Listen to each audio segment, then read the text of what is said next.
Vincent, finally an agreement of sorts in Cyprus late last night, and I guess a lot of the focus was on the hit to the depositors and the deposit guarantee, but I guess the big story perhaps is the bail-in of the senior bondholders. That changes everything, doesn't it? Absolutely. This is a very big moment, I think, in the whole approach to rescuing banks and rescuing countries that are caught up in the eurozone crisis.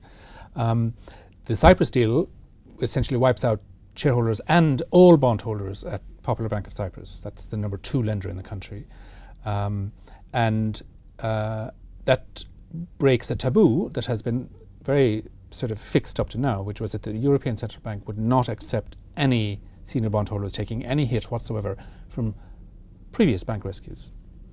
They're watching this very closely in Ireland, I can assure you. And why do you think it's changed? Is it just circumstance that they have to get the money from senior bondholders, or do you think there's any softening around the idea that creditors are stakeholders as well, and there's risk involved, and they should be on the line? I think that it certainly, I think it is the result partly of that. But I think the other factor to take into account is that Germany is, I think, heartily sick of its taxpayers essentially bailing out all these countries.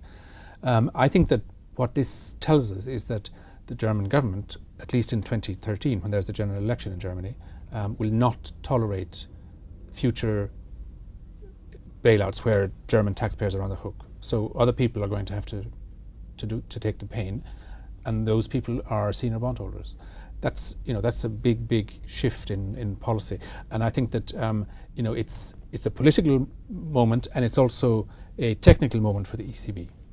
Now, do you think there's a genuine change in attitude towards senior bondholders, or in this particular case, the country is deemed to be small enough that we can test out breaking that nexus here, but actually for larger countries, larger bailouts, creditors will still be protected? Well, I think this is what the rescue of Cyprus raises, this particular question. Cyprus is so small that it can be bullied around, and we've seen it being bullied around. I mean, let's face it, most of Cyprus's problems are their own making, but the rescue has been very ham-fisted, and I think that we need to take that into account. But everybody says Cyprus is a special case, but they said that about every single rescue. I don't believe a word of it. So in theory, funding costs should go up? Yes, and will go up, I suspect.